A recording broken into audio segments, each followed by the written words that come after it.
1950년 발발한 6.25 전쟁. 판문점에서 유엔군과 공산군 측 수석대표 사이에 정전협정이 조인되면서 중단됩니다. 협정은 유엔군, 공산군, 중공군 측의 총사령관 서명으로 정식 발효되는데요. 당시 이승만 대통령은 중공군의 철수와 북한의 무장해제, 유엔 감시하의 총선거 등을 내세우며 휴전에 반대합니다. 이승만 대통령이 정전되지 않는다 하는 이제 그런 입장에서 참여를 하지 않아서 결국 정전협정의 서명 당사자는 미국과 북한과 중국이었습니다. 한반도의 평화체제 문제를 얘기할 때는 남한은 배제해야 된다는 입장이 공고했습니다. 남한과 북한의 문제이면서도 국제적 사안이기도 한 한반도 정전협정 문제.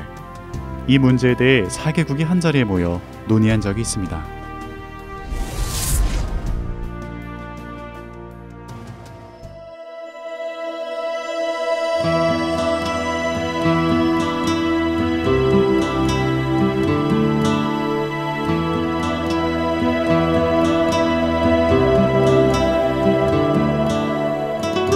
(1997년 12월 9일) 세계의 이목이 평화협상의 도시 스위스 제네바에 집중됩니다.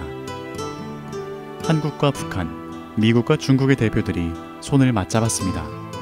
평화체제 문제를 논의하는 사자회담을 만든다는 것은 사실 거의 몽상에 가까운, 그래서 이제 어떻게든지 북한을 설득시키고 사자회담을 이제 만들게 된 겁니다. 지금 보면은 4개국이 모이는 게, 남북한하고 미국, 중국 모이는 게 그렇게 큰일이냐 할지 몰라도 그 당시에는 정말 획기적인 거였죠.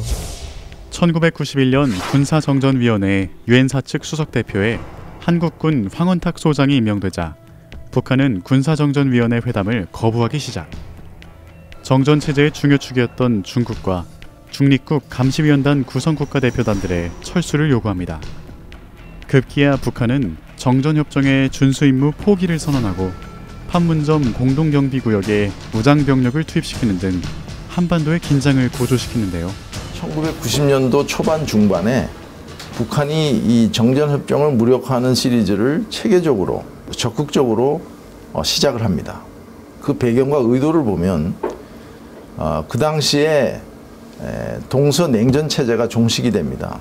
이로 인해서 동굴 앞에 여러 사회주의 국가들이 몰락을 하게 되죠. 그런데 그 당시에 우리 정부가 북방정책이라는 걸 시작을 합니다. 그러다 보니까 북한이 외교적으로, 군사적으로, 정치적으로 몰리다 보니까 이걸 반전시키는 행위를 해야 되겠다고 생각해서 정전체제 무실화, 또 평화체제의 수립, 또 미국과 북한의 수교, 관계 정상화, 이런 것들을 이제. 이러한 상황에서 개최된 한미 정상회담. 양국 정상은 한반도 평화와 안정을 위한 방안으로 남한과 북한, 미국과 중국이 참여하는 사자회담 개최를 제의합니다. 답변을 미루던 북한은 비공식 채널을 통해 미국 측에 설명을 요청. 한국과 미국의 사자회담 공동설명회가 개최되는데요. 우여곡절 끝에 합의된 예비회담에서는 중국이 참여해 사자회담의 틀을 갖추고 회담 장소와 절차, 의제에 관한 논의가 이뤄집니다. 북한은 목적이 분명한 사실적 의제들을 명기해야 된다. 그것이 북미 평화협정 체결과 주한미군 철수라고 분명히 얘기했고, 또 중간 과정에는 대규모 식량 지원도 요구를 했습니다. 결과적으로 합의한 의제는 한반도 평화체제 구축, 두 번째가 한반도에서 군사 긴장 완화. 그 당시 사자회담 이제 열릴 때는요, 우리가 정말 아주 작은 거 가지고도 실강의를 하고 4개국이 남북한, 미국, 중국이 테이블에서 어떤 순서로 앉느냐, 그래서 이제 발언 같은 것도 이제 우리 뽑기를 했죠. 순서를. 뽑기는 의장국이었던 미국 측 수석대표가 투명한 유리병에서 종이를 꺼내는 방식으로 진행됐습니다. 4개국 이름이 적힌 종이를 병에서 꺼낸 순서대로 좌석을 배치하자는 것. 어떻게 이상하게 한국과 미국이 원하는 대로 이게 된 거예요. 순서나 이런 게. 그래가지고 북한의 김계관 대표가 사기다. 그래가지고 나가버렸어요. 북한은 자기의 그 카운터파트는 상대는 미국이기 때문에 미국을 앞에다 앉혀야 되겠다.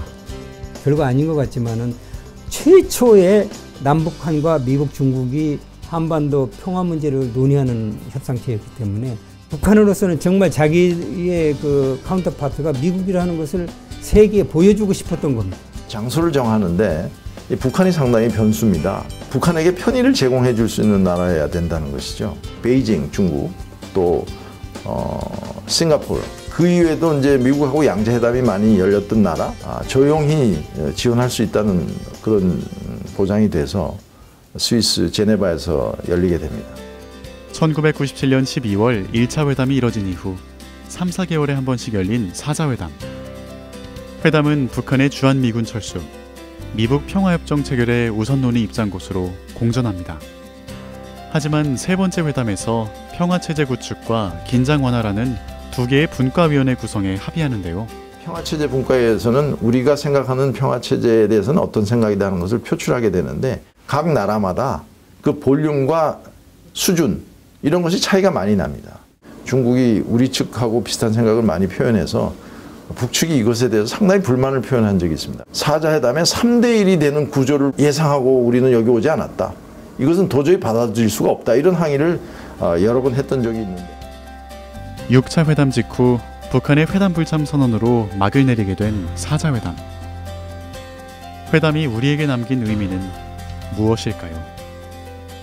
중요한 것은 정전협정의 당사국이 아니라는 이유로 북한은 남한을 어떠한 평화체제 협의에서도 개입시키지 않으려고 했는데 한국이 참여하는 4자 회담에 아젠다도 한반도 평화체제 구축이라는 그 의제를 가지고 참여했다는 것은 나는 중요한 선례로 구성했다고 봅니다.